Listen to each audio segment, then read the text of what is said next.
Não gostem da facilidade, tá? Quem gosta da facilidade não aceita o desafio de ser como gostaria de ser.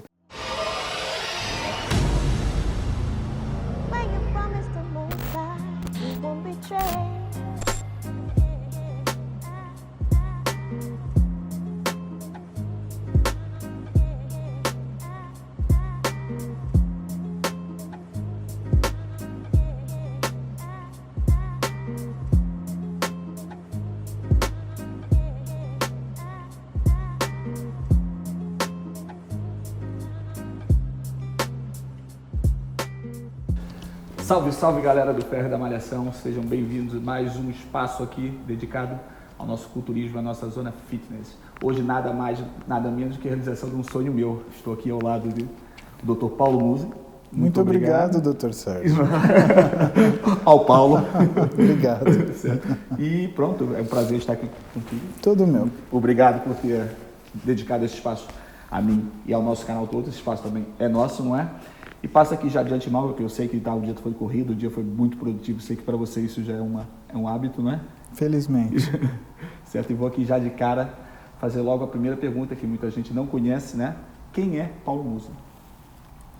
Olha, Sérgio, é difícil a gente falar de si, né? Eu tenho uma dificuldade tremenda, porque eu sou um sujeito tímido. Eu dou aula muito bem, porque eu estou falando de trabalho. Falar de trabalho é fácil, né? Certo. Mas falar de si é complicado. Eu gosto de me definir como um sujeito que gosta de treinar, que tem no tesouro a sua família e que tem no trabalho a forma de se realizar. E, na realidade, eu sou um sujeito muito simples. Você me dá uma roupa de treino, um peso para levantar, minhas filhas para beijar no final do dia, cara, tá ótimo, minha vida tá excelente. Pronto, olha, tá respondido quem é Paulo. Paulo, dentro da nossa área aqui, dentro do fitness, do culturismo, o seu percurso, como é que começou, quando começou, aonde, o que deu essa iniciativa, qual foi essa vontade? Eu comecei a treinar muito cedo, Sérgio. Eu comecei a treinar no interior de São Paulo, no Brasil. Tinha 11 anos de idade, tinha muito pouca coisa para fazer. Eu tive que pegar uma autorização com a minha mãe e pedir para fingir que eu tinha 13 no clube para começar a treinar, né? E foi uma época de muito aprendizado, porque eu treinava porque eu gostava. E nessa época, se as pessoas te perguntassem aonde você quer chegar, você treinava com uma crença de que sim, eu ia ficar do tamanho do Arnold Schwarzenegger. Eu tenho essa esperança até hoje. Até hoje. Não morreu, tá? A esperança é a última que morre. Mas naquela época era uma certeza, sabe? E era uma questão de trilhar o caminho. A questão é que o tempo foi passando, o meu físico foi desenvolvendo. Eu não fui sempre só, entre aspas, fisiculturista, né? Eu passei por fases, eu cheguei a jogar futebol, eu cheguei a treinar natação. Mas não tinha esse corpo? Não, nem não perto tinha, disso. nem perto disso. Eu era franzino, que isso. Eu lembro, quando eu comecei a treinar, eu pesava 63 quilos, meu amigo. Era muito leve. Eu sei que é isso que o meu percurso também comecei assim por esse trauma. Eu tinha medo até de sair, se tivesse alguma localidade que tivesse muito vento, o vento ainda puxava. Pois é. Eu tinha outro trauma. Meu trauma era assim, quando eu estava de frente, parecia que eu estava de lado. Quando eu estava de lado, parecia que eu tinha ido embora. E a canela. Mas esse trauma ainda tem, né? Esse trauma da canela ainda tem. Lá tento trabalhar, mas ainda tem. Não, vou te ensinar uma dica. Eu treino canela pra caramba, porque faz diferença. Você vai ver que vai dar uma acertada boa. Não vai passar essa dica, vai ver se essa panturrilha cresce um pouquinho mais. Mas eu fui lutador, eu lutei 12 anos de jiu-jitsu. Né? Jiu-jitsu? Lutei na faculdade, olha, inclusive. isso não sabia. Isso não sabia. Pouca gente sabe. Essa eu não sabia, eu confesso que mas não eu sabia. Tenho 6 anos de faixa roxa. Eu não fui adiante na época porque eu disputava nos campeonatos universitários jiu-jitsu pela universidade. E assim, não dava, fazer medicina. Eu treinava jiu-jitsu 3 vezes por semana. Eu disputava com gente que fazia jiu-jitsu todo dia, né? 4 horas por dia. Que é muito comum no Brasil, atleta fazer faculdade e pagar a faculdade com como se fosse uma bolsa de desporto, né? Eu tinha que ficar, era o meu nível de experiência. Por mais que eu fosse graduado e pudesse, por tempo de treino, me graduar, eu olhava e falava assim, não, é uma faixa, só vai segurar minhas calças. Meu nível de jiu-jitsu é para ser faixa roxa. Eu já estava feliz, lutei, ganhei, perdi, mas principalmente aprendi uma coisa importante no fisiculturismo, ou para o fisiculturismo, que é resiliência, é você perder e continuar treinando. A gente não tem essa dimensão no treino do ferro, né? Você nunca acha que perdeu, mas um belo dia você se olha no espelho e fala assim, o que eu faço não funciona. Não está dando o resultado naquilo que eu espero, não é?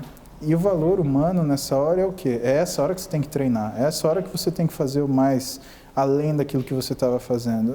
E a luta faz isso, né? A luta, ela te ensina quando você está sendo derrotado virar o jogo, ou então quando você perder, você não se sentir um derrotado para lutar de novo, né? É saber cair e levantar, né? Ter força para cair. Se você cai 7 vezes, levante 8. 8, exatamente. Olha, fica aí a dica, gente. Isso é importantíssimo, saber levantar, não é? Isso a vida vai nos ensinando isso passo a passo. E no fisiculturismo isso acontece. A gente fica sem dormir, a gente fica doente, a massa muscular ela vem, vai depois abaixo e sobe. Perde, aí você oscila. Tem que ter resiliência, pessoal. O fisiculturismo não é um esporte qualquer, ele é um esporte que determina uma série de modificações mentais. Você tem que ter um mindset preparado para fazer aquilo, porque senão ele não se torna seu esporte, ele se torna uma angústia. Porque você quer olhar no espelho aquilo que você quer e, na realidade, o que você faz ainda não é proporcional ao que você quer. Certo, perfeito.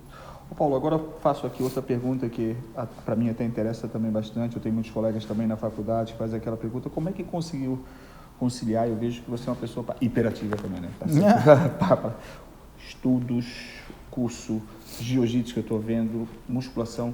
Havia sempre tempo para isso? Conseguia gerir isto?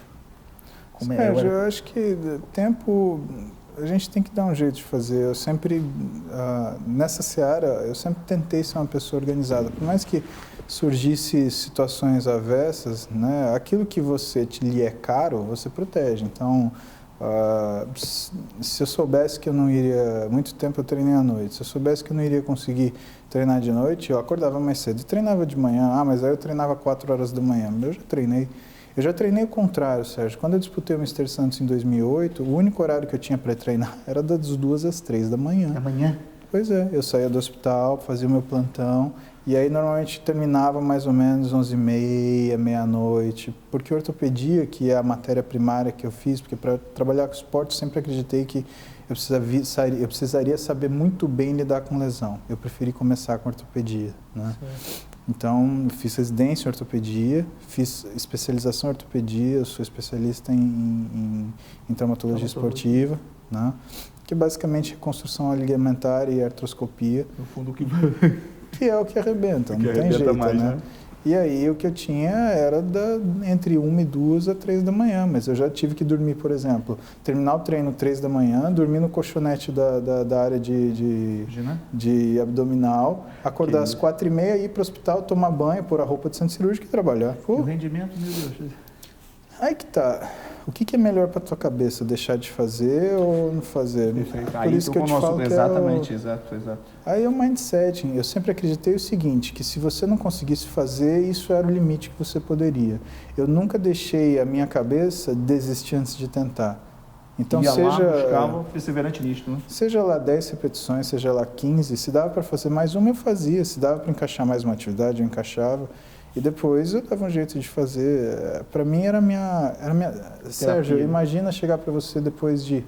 na faculdade eu entrei com 19. Imagina que depois de 8 anos eu falo para você: Sérgio, não escova mais os dentes.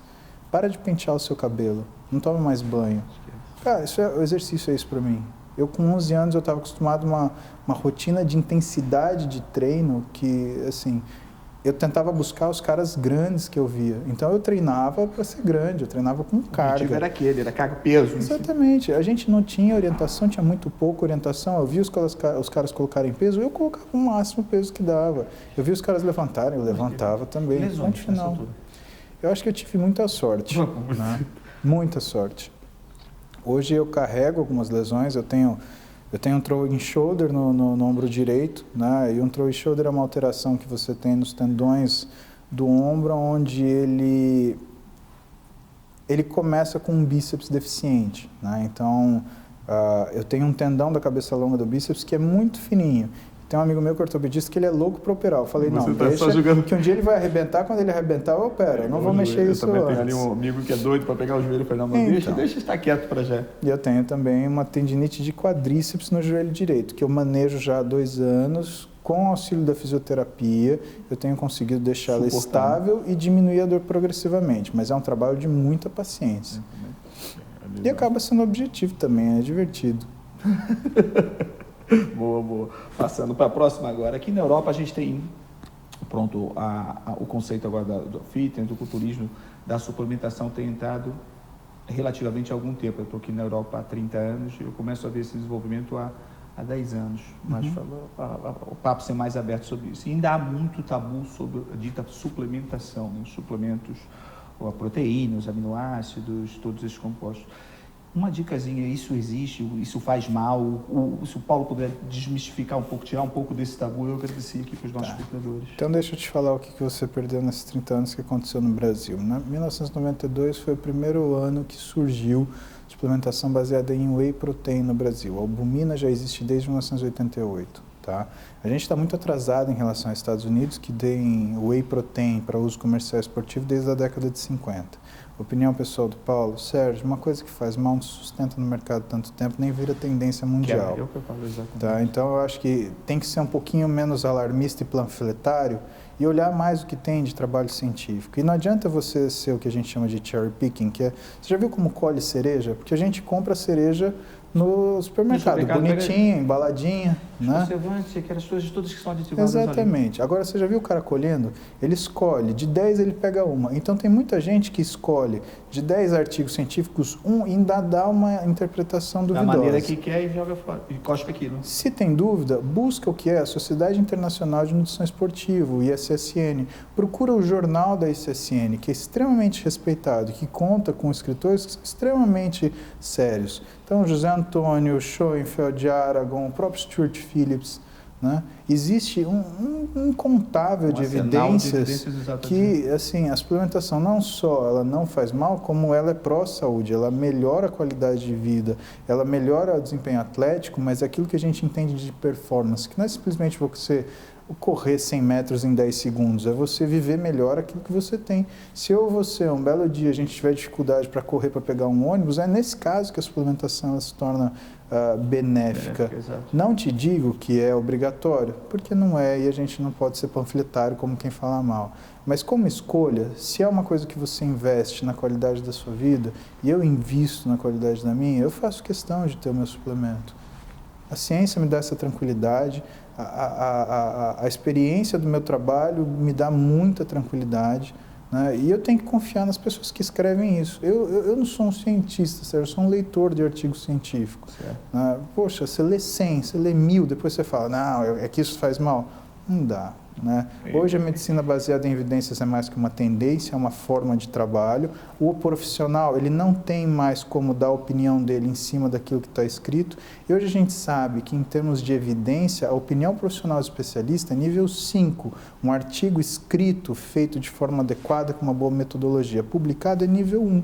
Então a opinião é muito legal, só que estudem. Não tem como fugir disso. Está desmistificado, gente. Já viu isso?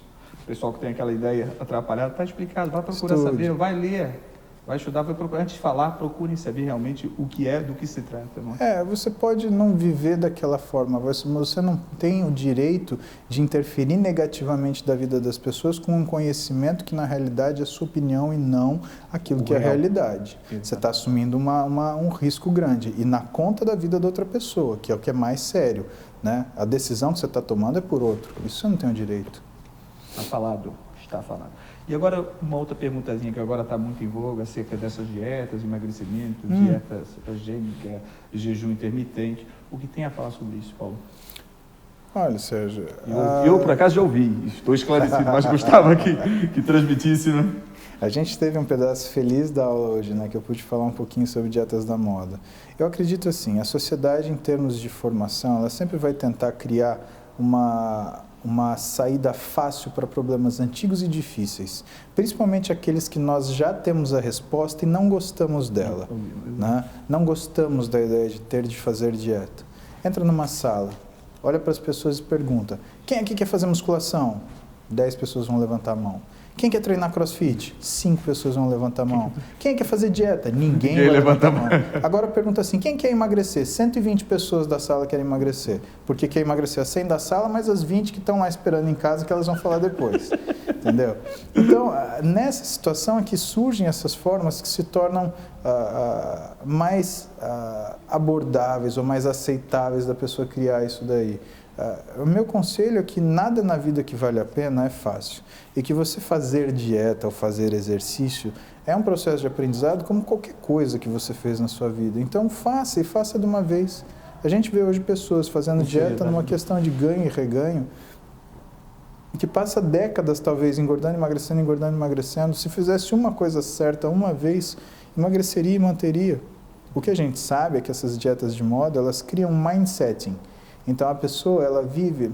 Lembra quando você estudou na faculdade, os 4 estágios da agonia? Um deles era barganha, era o segundo estágio da agonia. Por quê? Porque você dá uma notícia para a pessoa tem que digerir uma notícia ruim que ela fala, tudo bem, eu passo por isso, mas então me dá isso. O que eu vou ter em troca disso? Exatamente. Não dá para fazer isso. Fazer uma dessas dietas é você aceitar a agonia da barganha eterna. Eu passarei fome durante um período e depois eu farei o que eu quiser.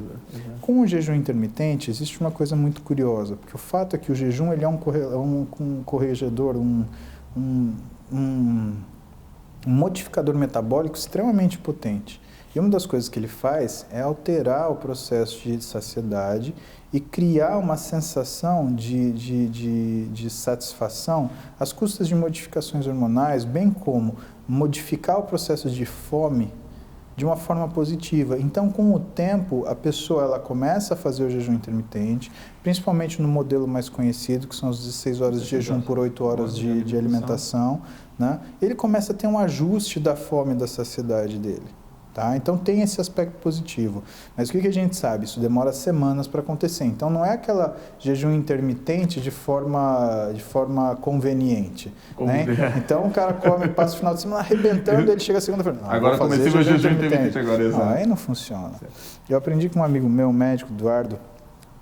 O Eduardo virou para mim e falou, Paulo, presta atenção que quem emagrece no final de semana. Aí eu pensei no que ele falou, eu falei assim, Eduardo tem razão. O sujeito que faz dieta de final de semana é o que traz o melhor resultado.